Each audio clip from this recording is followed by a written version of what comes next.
First things first, how are you? I'm great. How are you? I'm all right, thank Good? you. That's great. So before we talk about Shift, I'd like to go back to the beginning quickly. Okay. Do you have a first musical memory? First musical memory. Wow, I think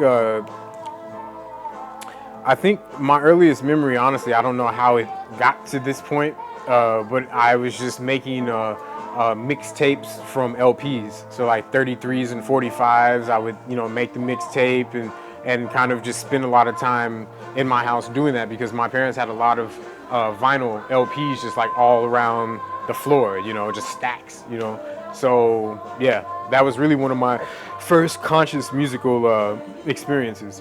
What were some of the artists that stuck out for you that you put on the mixtape?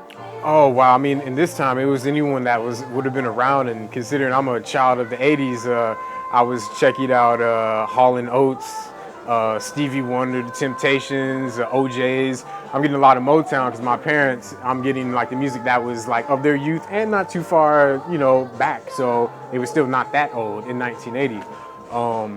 And so 85, 86, 87 would have been when I was doing this. So Michael Jackson, of course, Prince, REM, Madonna. I mean, everything was like quite broad for me. But really, the mixtapes, that was probably coming from more like a Hall and Oates. I had a couple of songs I liked. One in particular? Oh man, you're making me think right now. I got What is that? Can't remember the name. Yeah. But did you know at that point that the music was the thing for you, that you wanted to pursue it? I don't know if I ever had this type of revelation. I know that the first inclination that I really wanted to play was that, or even really towards music on a physical level, was that I always asked my mother for a saxophone when I was about 11 or 12. Though I never had an encounter or a relationship in any form with the saxophone, obviously it got fed from somewhere, but my question, I just want a saxophone, so. And when did you get one? Technically, I had a friend who let me borrow a saxophone in the summer of the year that I was 13, going on 14. And before that, I had just had books, and I kind of made a paper saxophone with fingerings, and so I could be ahead to kind of, be ready. And you say you wanted a saxophone, but you didn't really know why. So once you got the instrument, was it kind of a new discovery for you?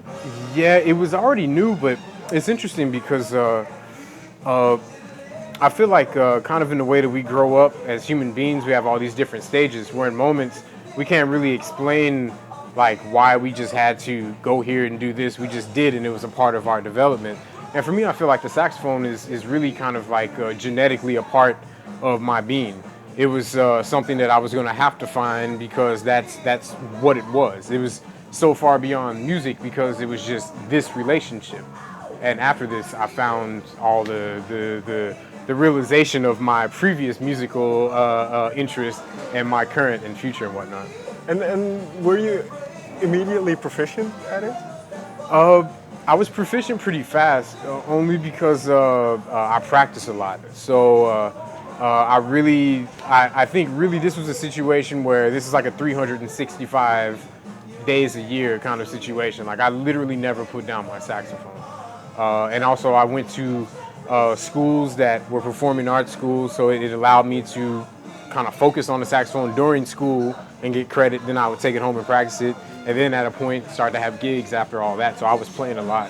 And at this time, I think then that's where jazz came in, or was it already? Yeah, it was kind of everything kind of collided at the same time. I would say that when I was getting into playing the saxophone, the current institution I was at, I was a freshman in high school, and they had a marching band. So it was kind of like a type of marching band that plays for the football game or basketball, and they had pep band music. So it's kind of like John Philip Sousa marching band, kind of, and they would do some arrangements of different types of things, But for me, it didn't matter what, because I just wanted to play the saxophone. So any opportunity to play, I was there. And but even prior to this, I'd already been checking out Mozart a little bit because my brother had given me a mixtape. He would make mixtapes for me, and with some Mozart, but then it would have the Fugees on there too. So it was like really a mix of different types of music, and everything just kind of collided. I was playing solo and ensemble chamber classical music on saxophone, solo saxophone, duets, trio, quartet, going to competition. But at the same time, I was playing in a jazz band and going to like jazz competitions for that. And jazz, it just won in that regards to what I wanted to actually focus in. But I still feel like classically, I have like a pretty deep influence from Western classical music as well. Well, you mentioned this very eclectic mix of music that you were interested in. So Right. is this, if we fast forward to shift now, then is that part of it? Because I wrote down the sentence, "Can there be new music in jazz?" That was part of as a question. Right. So is this part of the shift where jazz is one thing, but then because of your influences being so diverse, that's what direction you want to go in? Yeah, I mean, it's interesting that even that this question even that it exists, because I always thought, at least for me, the way I was raised into music was that there was no other way for jazz to have ever existed without this type of fuse. Right. You learn a thing, you learn from some cats, you pay attention to the time you grow up in, the people around you, you play your thing, and then it becomes its thing. And that's a very like broad, non-descriptive way of talking about it, but that is just like but yet it's almost, if I were to question if there could be new jazz, new music in this sector, that I would almost be questioning, for me, am I living right now, giving this interview, breathing in and out and having a great time? Like, would I be I can't. So of course there's new music because there's new us. It's a new time. So there has to be new music. There's no question. But like any transition, whether it's technological, whether it's political, there's always a fight for the old guard, or people that are holding on to the old guard, whatever they consider that is. But usually it's not actually where the tradition was coming from. Right. So yeah, have you encountered a lot of these jazz purists then especially early on, who kind of try to mold you in a certain way? Well, I mean, I think that there are certainly people that have their preferences in terms of stylistic things and this and that, and there's always going to be a kind of a fight for someone to want you to conform to what they've conformed to.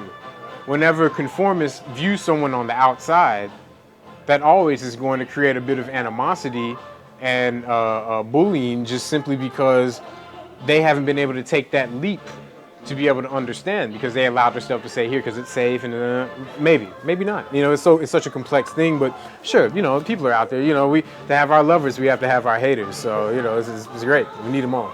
So can I assume that when you start working on a piece or on a composition, you don't think about how you're going to structure it? It just flows out? I think that, I mean, it's kind of like I was talking about the saxophone earlier. It's like, it's such a genetic part of me that really the process doesn't really involve much thinking.